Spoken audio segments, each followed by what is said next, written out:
iddoo tokko dubbifanneetu Waaqayyoon kadhannee ganama kanaa afurri Waaqayyoo waan inni nutti dubbatu gabaabatti walii wajjiniin dhageenya. Roomee boqonnaa 8 lakkoofsa 28 amma 37 irra dubbii jiru walii wajjiniin dubbifannaa. Roomee 8 28 amma 37 nan dubbisaa akkas jedha. Waaqayyo warra isaa jaallatan karaa hundumaa gargaaree gara gaariitti isaan hin geessa. Isaanoo warra akka akeeka isaatiitti waamamanidha. Warra duraan dursee beekumsa isaatiin fo'atee fakkaattii ilma isaa obboloota baay'eedhaa fi hangafa ta'uuf jiru akka ta'anii fi yaadaan isaan qabe. Warra yaadaan isaan qabe immoo waameera. Warra waame immoo qajeelota isaan godheera. Warra qajeelota godhe immoo ulfinaan isaan ga'eera. Waaqayyo Kiristoosiin lakkoofsa 31 kana hundumaa irratti Waaqayyo gara keenya erga ta'e eenyutu nu irratti ka'a jennaree? Waaqayyo ilma isaa utuu hin mararfatin hunduma keenyaaf dabarsee erga kenne waan hundumaa immoo ilma isaa wajjin tola nuuf hin kennuure? Warra Waaqayyo fo'ate eenyutu hadheessaree? Erga Waaqayyo akka waan balleessaa hin qabneetti isaan lakkaa'e kan hadheessu hin jiru. Eenyutu itti faradaree? Erga Kiristoos Yesuus du'ee du'aa kaafame immoo gara mirga Waaqayyootti argamee Waaqayyoon nuuf kadhate kan itti faradu hin jiru. Eenyutu jaalala Kiristoositti gargar nu baasa? Gidiraan yookaas muddamni, ari'atamni, beelli yookaas qullaa ta'uun, sodaachifamuun yookaas billaan gargar nu baasuu danda'aare? Waan nurra ga'e hundumaatti garuu karaa isa nu jaallatee mo'icha guddaa arganneerra. Torban darbee furtuu mootummaa Waaqayyoo mata duree jedhu ilaalaatii turre. Isa jalatti kutaa dubbifanne keessaa lakkoofsa 37 irra isa jiru jabeessinee ilaallaa. Ergii Waaqayyo nu jaallate waan nu irra ga'e hundumaatti garuu karaa isa nu jaallate warra mo'anirra hin caalledha. Ingiliffisaa mo'icha guddaa arganneerra dhanni kun. We are more than the conquerors through Christ who loved us. Karaa isa nu jaallate warra mo'anirra hin caalla. Karaa isa si jaallate warra mo'anirra hin caalta. Karaa isa nu jaallate warra mo'anirra hin caalla. Karaa isa na jaallate warra mo'anirra nan caala. Iddoo kanatti Phaawulos namaan dorgomsiisuu qaba. Warra mo'antu jira, warra mo'anirra warra caalantu jira. Isa kanatuun dubbatiin fuula duraa boqonnaa 8 irratti ergaa boqonnaa 1 amma boqonnaa 7tti dubbataa ture cufa. Boqonnaa 8 irratti. Boqonnaan 8 conclusionii yookaas immoo barsiisaa ture hundumaa 8 gubbaatti goolabee 9, 10, 11 irratti immoo yaada biraa lafanni itti jalqabuudha.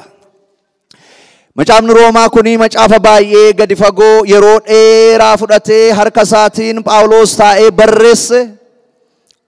Wangeelli edda banamee namni bara seeraa kakuu seeraa jalaa ba'ee kakuu ayyaanaa isa nama hundumaaf kenname jala edda gale yookaas immoo gadaan seeraa oofisi seeraa cufamee bara haaraa dispensationii ayyaanaa kutaa bara ayyaanaatti namni edda ce'ee waldaan kiristaanaa dogoggora confusionii baay'ee akkuma yeroo darbe dubbanne ayyaanni kan nama hundumaati. Balballi ayyaanaa nama hundumaaf banaadha. Balballi seeraa kan nama muraasaa ture, kan saba tokkoo ture. Balballi ayyaanaa garuu kan sanyii namaa hundumaati. Namni hundumtuu balbala ayyaanaan karaa ayyaanaa mootummaa Waaqayyootti edda galee booddee waldaa kiristaanaa keessatti rakkinoota uumaman furmaata fiduudhaa fi ergaan barreessa ergaan dheeraa ergaa warra Ibrootaati. Ergaa warra Ibrootaa keessatti waa'ee cubbuu dubbataa, waa'ee firdii dhala namaa dubbataa, waa'ee ayyaanaa dubbataa, waa'ee seeraa dubbataa. Akkasumas immoo gartuu gurguddaa lama wal bira qabee waa'ee isaanii dubbata. Gartuun tokkoffaan gartuu warra seeratuun qabaatiin ayyaanaan fayyanii. Gartuu lammaffaan gartuu seera jala utuu jiranii Yihuudoota garuu ayyaanaan immoo fayyanii. Gartuu kana lamaan wal bira qabeetu wangeelaa itti dubbata. Boqonnaa tokko irratti sanyii dhala namaa hundumaarra firdiitu jiraadha. Nama kan ta'e cuftii sarara du'aa on the death row dhalli namaatti faradameera. Tokko alatti utuu hin hafin namni firdii jala jira jedheetu dubbata. Firdii jala jira yookaas ceephoo jala jira. Death row laayinii du'arra jira sanyiin dhala namaa. Laayinii du'a inni jedhuu fi laayinii ceephoo inni jedhu, the condemnation of row inni jedhu afaan seeraa keessatti tokkuma. Namni tokko yakka guddaa hojjetee yeroo itti faradamu, he is on the condemnation, on the row of condemnation yookaas immoo on the death row ittiin jedhu. Kanaaf dhalli namaa firdiin itti faradame tokkotuu nafin laayinii du'arra dhaabbatee du'a kan eeggataa jirudha. Boqonnaa lama irratti warri Yihuudootaa nuyi garuu kiyaan qabnu jedhani. Nuyi ijoollee kakuuti. Boqonnaa tokko irratti nuyi laayinii warra du'arra hin jirru. Nuyi kakuu qabna, nuyi Abrahaamiin qabna, nuyi seera qabna jedhan. Lakkiidha. Boqonnaa lama lakkoofsa 11 irratti nama wal caalchisuun Waaqayyo bira hin jiru. Maali nu seera qabna? Boqonnaa lama lakkoofsa 12 irratti warri seera qabdanis karaa seeraa sitti faradameera. Warri seera hin qabnes immoo seera malee sitti faradameera. Boqonnaa lama lakkoofsa 17 irratti nu Yihuudoota, the pride of the Jew isa jennu of tuulummaa Yihuudoota, nu Yihuudoota seerri nuu kennameera, nu warra Israa'eli, nu qajeelota jettanii waan ooltan isinitti hin fakkaatin hundi keessaniyyuu maal jedhu isaanii Ayzaabota warra ayyaanaan fayyee gara mana Waaqayyoo dhufe nu isinii wajjin tokko miti jedhu. Nu ijoollee Abrahaam jedhu. Isa wal qixxeessuu barbaadaga. Lakki cubbuun dhala namaa wal qixxeessa. Cubbuun baay'ee feeriidha. Jaallattanis jibbitanis waan tokko laayinii keessan tokko godha. Innis immoo sanyii dhala namaarra yakki bu'eera jedheetu jara kana hunda isaaniiyyuu walitti fidee boqonnaa 3 lakkoofsa 23 irratti hundumtuu yakkaniiru, hundumatti waa hirrateera jedheetu lachuu isaanii iddoo tokkotti walitti qabata. Maarree edda nu warri seera qabnus warri seera hin qabnes 2:12 irratti isin warra seera qabdanittis faradameera. Si warra seeran qabnettis faradameera. Furmaanni isaa maalire? Boqonnaan lama lakkoofsa 24 kaasee boqonnaa 4 boqonnaa 5 irratti taagaa qoricha isaan isinitti himaa, furmaata isaan isinitti himaa. Boqonnaan 4 qajeelummaa Waaqayyo biraa argamedha. Akkamittiin baana firdii kana jalaa? Yoo qajeelaa taate duwwaa baata. Attamitti immoo qajeelaa taana? Seera qabna, seerri keenya nu baasa miti. Qajeelummaa isa kamiin? Qajeelummaa isa Waaqayyo kennu duwwaadhaanii gara laayinii du'aarra gara laayinii jireenyaatti darbuu dandeessu. Qajeelummaa Waaqayyo jedhama maqaan qoricha firdii kana jalaa sanyii dhala namaa baasuu jedheetu dubbata. Boqonnaa 5 irratti isuma kana dubbata. Qajeelummaa isa karaa Yesuus kenname. Namni qajeelummaa mataa isaa ijaarratee qaba. Hin ta'u inni qoricha isaa miti. Maali? Firdii bara jalaa, du'a bara jalaa, nama death row jala jiru kana bilisa kan baasu lafarratti hin argamne. Boqonnaa 10 irratti maal jedhaa? Yihuudoonni qajeelummaa mataa isaanii ijaarrataniiru jedha. Qajeelummaa mataa isaanii self righteousness. Waaqayyo immoo qajeelummaa biyya lafaa kana irratti firdii du'aa jalaa ba'uuf namni ijaarrate hundumaa moofaa abaarsaa ittiin jedheera. Maal goonure? Qajeelummaan namaa hojiin namaa, seerri namaa, ligaalizimiin namaa, haymanotiin namaa cufti nama firdii du'aa jala taa'ee firdii du'aa eeggataa jiru kana baasummoo hin danda'u. Galanni kan Waaqayyoodhaa haa ta'u. Kanaaf qorichi isaa tokko duwwaadha. Kan namaa kee ba'uudha. Gara kamitti? Gara kan Waaqaatti. Qajeelummaa isa Waaqayyo jireenya namaa kee yoo kaa'e malee qajeelummaa kan isaa fakkaatu yoo si keetti arge duwwaadha. Kanatti du'a jalaa baatu. Qajeelummaan lafarra jiru hundumti isaa namatu jaarrate. Namni Waaqayyoon arguu barbaada edda gaafa Waaqarraa gargar ba'e firdii jalaa ba'uu barbaada. Qajeelummaa namaa. Qajeelummaan namaa. Akkuma yeroo darbe dubbadhu amantiin biyya lafaarra jiru kan namni jaarrateedha. Islaam qajeelummaa namaati. Guyyaatti si'a 5 kadhachuudhaan, Makkaa viziitii gochuudhaan, gaarummaa nati gootee madaallii irra sii ta'a. Hojiin kee inni gaariin madaallii kee yoo gadi sii kaase isa hamaa caalaa gannanni kan keeti firdii jalaa hin baata. Hojii namaati. Sintooloojiin hojii namaati. Budiizimiin hojii namaati. Qajeelummaa namni firdii jalaa ba'uuf yaalii namaati. Hinduizimiin yaalii namaati. Yaaliin namaa keessa jiraannaan disqualified ta'a hin hojjetu jedha gaaddan irratti Phaawulos. Maal malee? Waaqayyo duwwaan yoo waa hojjete malee. Kanaaf ni seera qabdu seera kee lafa kaa'i. Ni seera malees gadi taa'i. Qoricha firdii du'aa jalaa nama baasuun sitti maadheetu boqonnaa 5 boqonnaa 4 irratti kana hundumaa edda itti himeeti booddee boqonnaa 6 irratti waan tokko godha. Boqonnaa 5 irratti ayyaana Waaqayyoo, qajeelummaa Waaqayyoo, hojii Waaqayyoo lafarra daddarbaan baay'een jirutti Waaqayyo gooftaan maccaa lafa inni du'atti nama geessu jirutti Waaqayyo gooftaan maccaa ayyaana waan jedhamu fidee dhufeera. Lafa qajeelummaan baay'atetti, lafa jallinni baay'atetti boqonnaa 3 irratti Waaqayyo gooftaan maccaa qajeelummaa baay'ee fideera. Sagalee kana dhaga'anii kee boqonnaa 3 lakkoofsa 8 irratti baay'oonni edda lafa jallinni baay'atetti qajeelummaa jira ta'eeti qajeelummaa hojjechuun qajeelaadha jedhanii kan na hadheessan kan na lafafan jiru lakkoofsa 8 boqonnaa 3. Nono akka jechuu koommoo miti jedha. Amma dhaloonni kun gaafa ayyaana dhaga'anii hojii kee lafa kaa'i. Inni seera qabdu seera kee lafa kaa'i. Waaqayyo tola waa nama badhaaseera. Waaqayyo tola waa namaa kenneera. Gaafa jedhanii barsiisumti kun immoo waldaa iddoo lamatti gargar hire. Gartuun tokko nu hin himne ofumaa seera baay'iftu. Kunoo seera keenya nama caallasa isaan jedhan hin gammadde warri ayyaanaan fayyite seera jala hin jirre. Seera jedhuun seerri hojii hin qabu jedhe Phaawulos. Seerri hojjetu jedhe Phaawulos. Boqonnaa 6 irratti maalitti kufanii maaliin qabamanii licentious behavior. Kunoo hunduu tola, jireenyi tola, qajeelummaan tola, seerri waan jedhamu hin jiru jedhaniitu iddoo lamatti gargar hiramani. Warri ayyaanaan fayyan seera jala hin jirre jireenya gadhiisi.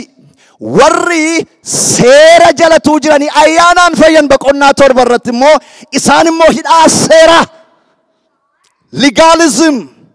Isaan kun seeraan qabamanii legalizimiin qabanii isaan kun immoo licentious behavioriin qabamanii kan ammoo cabsuu qaba Phaawulos. Boqonnaa 6 irratti maal jedha? Akkanumini lafarra daddarbi baay'atetti ayyaanatu baay'ate jechuun koomeedha. Boqonnaa 6 irratti na dhaggeeffadhaadha. Cubbuu jalaa du'anii mata dureemtu boqonnaa 6 akkas jedha. Cubbuu jalaa du'anii Kiristoos jala jiraachuudha. Barsiisi koo kaayyoon koo akkamiti? Cubbuu jalaa du'anii jireenya haaraa Kiristoos jala jiraachuu jechuu kooti malee. Ayyaanatu dhufe yeroo jennu ayyaanni humna cubbuu, ba'aa cubbuu isaa death row laayinii du'aarra si kaa'ee jalaa si baaseetu jireenya haaraa, jireenya Kiristoositti si dabarsa jechuu kooti malee. Haleluuyaa. Akka jechuu koo miti. Kanaaf jireenya ayyaanaa jireenya gadhiisiiti jettanii immoo yaadina akka jechuu koo miti jedheetu boqonnaa 5 irratti sataldii godha. Boqonnaa 6 irratti, boqonnaa 7 irratti warri seera qaban immoo isaan immoo mana hidhaa seera jedhamu kiyaa ba'uu dadhabani. Isaanin immoo maal jedha? Boqonnaa 7 lakkoofsa 1 irratti akka jedha, amma isin warra seera qabutti nan dubbadha jedha. Amma isin warra seera qabutti immoo nan dubbadha. Jaarratti warra seera hin qabne ayyaanaan fayyan. 7 irratti warra seeraas qaban ayyaanaan fayyantu seera jalaa ba'uu dadhabani. Dubbiin kun hin fakkaatu. Seera waggaa 3,000 servii nu godhe hin dhabani. Mee fakkeenya tokkoon isinitti maayidha. Boqonnaa 7 lakkoofsa 1, dubartiin abbaan manaa ishee amma duutti dhugaadha. Seeraan hidhaa jala jirti. Seeraan kaavanaantii gaa'ilaan hidhamtuudha. Abbaan manaa yoo du'e garuu kaavanaantiin sun hin caba. Akkuma kana illee dubbata iddoo sanatti. Kanaaf amma akkatti mana hidhaatti ba'an anaaloojii dinqii tokkoon isinii kennaa dhaggeeffadhaa warri seera qabdanidha. Attamittiin seeratti divorcii of goona. Mana seeraati attamittiin baana. Balbala seeraa attamittiin cufna. Fakkeenya isaa gaa'ila fudhadhaa mee deettima. Abbaan manaa yeroo du'ee jedhu hidhaa seeraatti dubartiin hiikamtuudha. Kan isin hidhaa seeraatti divorcii ta'uu dandeessan du'a duwwaadhaan jedhe. Kanaaf maal jedhaa? Kiristoos Iyyesuusii wajjin duutanii hidhaa seeraa jalaa baatanii Kiristoosii wajjin lammaffaa du'aa kaatanii ayyaanatti akka heerumtanan barbaadaadha. Hallelujah. Amma utuu hin du'in illigaaliidhaan dandeessan. Yoo duutan garuu mirga qabdu. Kanaaf maaltu taaree du'uutu irra jira sinirra. Eenyu wajjin? Kiristoosii wajjin. Attamitti edda isaa boodoo edda du'aa kaatan immoo inni seeratti dhamaan du'eera saabateef namummaan du'aa ka'ee amma hiikamaan abbaa barbaadetti heerumuuf. Kanaaf heerutti heerumna ree ayyaanatti heerumna. Yesuusitti heerumna. Kanaaf Phaawulosi akka durba naqataa Kiristoositti sin heerumsiifachuudhaaf jedha warra Galaatiyaadha. Hallelujah. Galanni kan Waaqayyoodha haa ta'u. Amma gaa warra seera jalatti kufu warra jireenya gadhiisii ayyaana abiyuuzii gochuutti kufan hin kaasee warra hidhaa mana seeraa jala jiranii hin kaaseetu boqonnaa 8 ishee kanan dubbadha gaa. Kana booddee jedha. Kana booddee jedha. Kana booddee kana hundumaa irratti Waaqayyo gara keenya ergate. Eenyutu nu hammeessare? Barsiisa dheeraa barsiisa. As ga'a, achi ga'a, as ga'a, achi ga'a. Hunda isaaniiyyuu walitti qabee fidee Kiristoos keessa kaa'eetu amma gaa kana booddeedha. Waaqayyo gara kee ta'uu edda jaallate. Eenyutu si hammeessare? Eenyutu sitti faradare?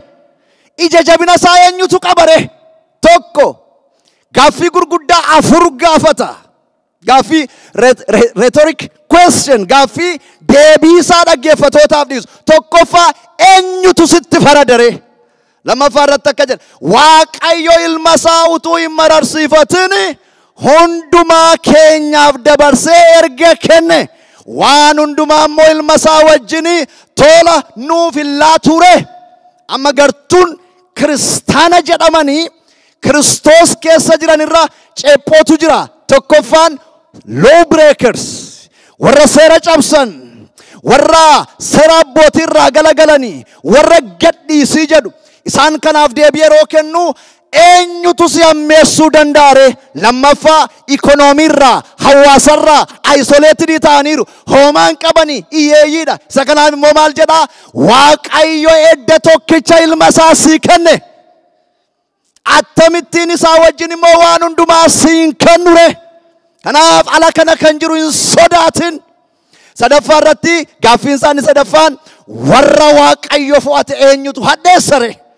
Hin gaafatammas erga Waaqayyo akka waan balleessaa hin qabneetti isaan lakkaa'e eenyutu isaan hammeessuu danda'are? Hallelujah. Kanaaf hin sodaatin. Alaati warra gadhiisii jedhu, alaati warra seera cabsan jedhu, alaati warra seera hin qabne jedhu. Donorii waan namni jedhu ala kana. Judaizimiin waan isaan odeessan sin dinqin. Eddii Waaqayyo ati bilisa jedhe. Eddii Waaqayyo hammeenyi sirra hin jiru jedhe waa'ee isaanii hin dhiphatin. Arfaffaarratti Kiristoos Yesuus du'aa kaafamee gara mirga Waaqayyootti argamee Waaqayyoon nuuf erga kadhate eenyutu nutti faradare? Haleluuyaa! Waaqayyo du'aa kaafamee mirga Waaqayyoo looyerii sii ta'ee bakka bu'aa sii ta'ee edda waa'ee keef dubbachuu jalqabee maaliif waa'een warra laasi dinqare? Haleluuyaa! Eenyutu sitti faradare? Sakanaafis deebinaa deebisadee deebisaa isaaniif dhiisa. Shanaffaarratti gaaffiinsaa eenyutu jaalala Kiristoositti addaan nu baasare? Haleluuyaa! Argachuu moo dhabuudha? Kakuun kun unbreakable eternal union. Union hin cabne, union hin geddaramnetti dhufti ati. Eenyutu geddaruu danda'a? Eenyutu irraa adda si baasuu danda'a? Kakuun ayyaanaa hin cabu, kakuun seeraa hin caba. The covenant of grace. Kakuun ayyaana Waaqayyoo eenyutu cabsuu danda'a? Eenyutu siin Waaqayyoo lammata deebi'ee divorcii gochuu danda'a? Hin jiru. Galanni kan Waaqayyoo haa ta'u. Jedheetu gaa ishedhumaan nan dubbachuu barbaadu ergaa isaa gudunfaa jira gam kana booddee doonorii homaan dhiphatin. Kabalu kana jedhu Judaismiin akka jedhu condemnationiin nurra jira, hammeenyan nurra jiran jedhin. Jedheetu dhumarratti lakkoofsa 37 irratti karaa isa nu jaallate, karaa Yesuus Kiristoos, we are more than a conqueror. Galanni kan Waaqayyoo haa ta'u. Karaa isa nu jaallate, karaa Kiristoos nuyi warra mo'an irra caalla. Warra mo'antu jira. Warra mo'an irra warra caalantu jira. Warra mo'amantu immoo jira. Warra mo'an irra caalla yeroo jedhu warri mo'an irra warri caalan jiru, warri mo'aman jiru, warri mo'an immoo jiru. Warra mo'an irra caalla. Jireenyi nu itti waamamne jireenya caaluudha malee jireenya gadii miti. Mootummaan Waaqayyoo jireenya caaluudha. Qajeelummaan kan keenya caala. Qulqullummaan kan keenya caala. Kwaalitiidhaan kan gireesitu caala, kan ayyaanaa caala. Haleluuyaa! Kanaaf nuyi warra mo'an irra caalla. Warri mo'an eenyu fa'i? Warra mo'an jechuun warra isaanis lolanii Waaqayyos lolee fi mo'an warra mo'an jedhamu. Warra mo'an irra warra caalan jechuun utuu isaan hin lolin Waaqayyo warra qofaa lolee mo'eefiidha. Renisni deebi'a. Warri mo'an isaanis billaa baatanii Waaqayyos gargaaree, isaanis dafqanii Waaqayyo irra gargaaree, isaanis leenca afaan cufanii Waaqayyos gargaaree, isaanis abidda dhaamsanii Waaqayyos gargaaree warra mo'aniidha. Warra mo'an irra warra caalan immoo isaan dhaabatanii ilaalanii Waaqayyo qofaasaa warra loleefiidha. Haleluuyaa! Nuyi warra Waaqayyo qofaasaa nu loleedha. Hojiin keenya tuuki hangalin Yesuus Kiristoos fannoo irratti qofaasaa lolee nu mo'e. Kanaaf jireenyi keenya jireenya nuyi kiyaan qabneedha. Qofaasaa nu lole Waaqayyo. Qofaasaa nu mo'e Waaqayyo. Jireenya akkasii jireenya isa caalu jedhama gaa. Jireenya isa caalu. Maatewos boqonnaa 5 lakkoofsa 20 irratti hin caaltan yoo ta'e Yesuus Kiristoos. Warra sirna kakuu moofaa jalatti dhalatan hin caalu yoo ta'e kan keessan. Mootummaa koof kwalifaayidii yuun gootan jedhe. Fariisotan caaltan yoo ta'e. Yohaannis Cuuphaan immoo Yohaannis Cuuphaan xinnooma tokko ji'uma ja'aaf kakuu moofaa jalatti dhalate. Ji'uma ja'aaf miisii godhe. Isaan akka jedhe yaa Yohaannis namumti akka kee dubartii irraa dhalate biyya lafaa irra hin jiru jedhe. Garuu si keessaa inni mootummaa koo keessatti dhalate inni baay'ee xinnaan iyyuu sirra caalaa jedhe. Haleluuyaa! Mootummaa caalu. Sababni isaa ji'a ja'aaf miilli isaa kakuu dulloomaa jala jira. Lamaan isaas hin guurranne. Ana booddee kan dhalate mootummaa koo keessatti inni si caala jedhe. Nuyi warra caalaniidha. Haleluuyaa! Qajeelummaan hin caala, qulqullummaan hin caala, jireenyi hin caala, hin caala. Galanni kan Waaqayyoodha haa ta'u. Waaqayyo jireenya caalmaatti nu waame. Dhiiga Yesuusiin, hojii Yesuusiin, we are more than a conquerors. Hojii fannoo Yesuusiin nuyi warra mo'an irra caalaniidha. Jireenya ayyaanaa jireenya caalmaati. Jireenya ayyaanaa jireenya gararraati. Ana boqonnaa jaarratti jireenya haaraa shaakala haaraa jalqabdaniitu cubbuu jalaa duutanii Yesuus jalatti covenant haaraa jalatti hallelujah jireenyi keenya jireenya isa caaluudha maqaansaa alanni kan waaqayyo haa ta'u mee waaqayyoon kadhannaa sumarratti jireenya caalu abdii caalu kennaa caalu nuwaame waaqayyo hin caala jireenyi mootummaa waaqayyo jireenyi ijoollee kakuu haaraa hin caala nuyi warra mataa cubbuurra jirruudha mataa seexanaarra jirruudha mataa du'aarra jirruudha ayyaana Yesuus hin caala hallelujah warra imimmaan dhugan miti nuyi warra galataati warra ililleeti warra caalan hallelujah